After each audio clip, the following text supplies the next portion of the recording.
Inilah Injil suci menurut Lukas.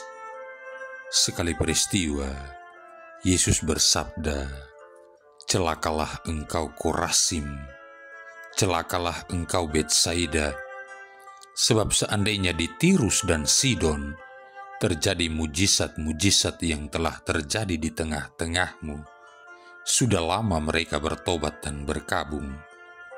Maka pada waktu penghakiman, tanggungan Tirus dan Sidon akan lebih ringan daripada tanggunganmu. Dan engkau, Kapernaum, apakah engkau akan dinaikkan sampai ke langit? Tidak, engkau akan diturunkan sampai ke dunia orang mati. Barang siapa mendengarkan kalian, ia mendengarkan Daku, dan barang siapa menolak kalian, ia menolak Aku, dan barang siapa menolak Aku, ia menolak Dia yang mengutus Aku." Demikianlah sabda Tuhan. Saudara-saudari yang terkasih, dalam bacaan Injil hari ini, kita mendengar Yesus mengutuk beberapa kota di Galilea. Tidak kagetkah kita mendengar kecaman atau kutukan seperti ini keluar dari mulut Yesus?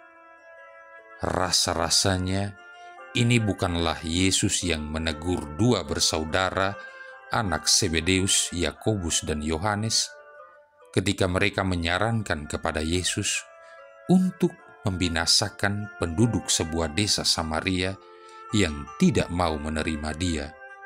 Lihat Injil Lukas bab 9 ayat 51-55. Yesus ini mengajar kita untuk mengasihi musuh-musuh kita dan mendoakan orang-orang yang berbuat jahat terhadap diri kita. Lukas bab 6 ayat 27. Dengan Yesus dan semua nabi, kita menyadari bahwa segala bahaya dan tragedi berasal dari dosa. Kita berharap bahwa kita akan memberikan hidup kita dan menjauhkan skandal dari orang-orang kecil, anak-anak muda, mereka yang murni, mereka yang inosen.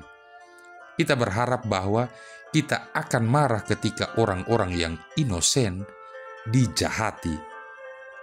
Kita akan setuju dengan kitab suci bahwa kebencian terhadap kejahatan adalah awal dari hikmat kebijaksanaan. Saudara-saudari yang terkasih, lalu dapatkah kita sekarang melihat suatu paradoks dalam kutukan-kutukan Yesus? Kata-kata kutukan yang diucapkan Yesus itu seperti suatu nubuat yang mengingatkan para pendosa akan konsekuensi-konsekuensi dosa apabila tidak disusul dengan pertobatan. Kata-kata kutukan Yesus itu merupakan suatu peringatan kepada kita yang bisa saja berpikir bahwa diri kita adalah orang benar atau orang yang paling benar. Kalau begitu halnya, maka apabila kita jatuh ke dalam dosa, kita tidak memiliki kerendahan hati yang diperlukan agar dapat mengakui kelemahan-kelemahan kita sendiri. Kata-kata kutukan Yesus ini juga berfungsi untuk mengingatkan kita bagaimana belas kasih kerahiman Allah yang tak terbatas itu membawa kebaikan berlimpah sehingga kejahatan pun dikalahkan. Santo Paulus menulis, seluruh kitab suci diilhamkan Allah dan bermanfaat untuk mengajar, untuk menyatakan kesalahan, untuk memperbaiki kelakuan, dan untuk mendidik orang dalam kebenaran. 2 Timotius bab 3 ayat 16. Jadi, kitab suci ditulis antara lain untuk melakukan koreksi. Dengan demikian, kita dapat mengatakan bahwa kata-kata kutukan yang diucapkan oleh Yesus itu juga ditulis dalam rangka koreksi atas diri kita. Saudara-saudari yang terkasih, walaupun kita tidak ingin bahwa para pendosa akan dihabiskan secara literer atau harafiah, kita tentu saja boleh saja menginginkan agar kemakmuran duniawi merekalah yang dihabiskan. Jika diri kita sendiri yang harus dihukum sebagai koreksi atas dosa atau kesalahan kita, jika kita menanggung penderitaan sebagai konsekuensi dari dosa-dosa kita, dan hal tersebut telah mencerahkan kita, serta membawa hikmat kebijaksanaan dan pertobatan, bukankah kita juga dapat menghasrati rahmat yang sama bagi mereka yang telah mensolimi kita? Jadi disinilah misterinya dan instruksi yang termuat dalam kata-kata kutukan Yesus.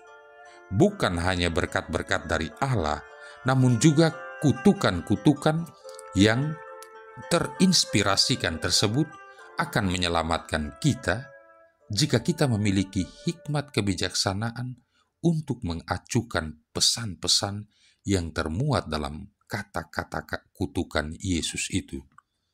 Semoga kutukan terhadap dosa pada saat ini juga didengar oleh para pendosa, sementara mereka masih mempunyai waktu untuk belajar dan mengambil hikmat daripadanya, dan kemudian melakukan pertobatan. Marilah berdoa. Allah Bapa kami sumber kebijaksanaan, orang-orang sederhana Kau limpahi kebijaksanaan-Mu. Kami mohon, perkenankanlah kami biasa dan suka mendengarkan cerita-cerita yang menggambarkan bagaimana pergaulan-Mu dengan orang-orang sederhana, dengan pengantaran Yesus Kristus Putra-Mu Tuhan kami, yang bersama dengan Dikau dan Roh Kudus hidup dan berkuasa, satu Allah sepanjang segala masa. Tuhan memberkati kita sekalian, Bapa, Putra, dan Roh Kudus.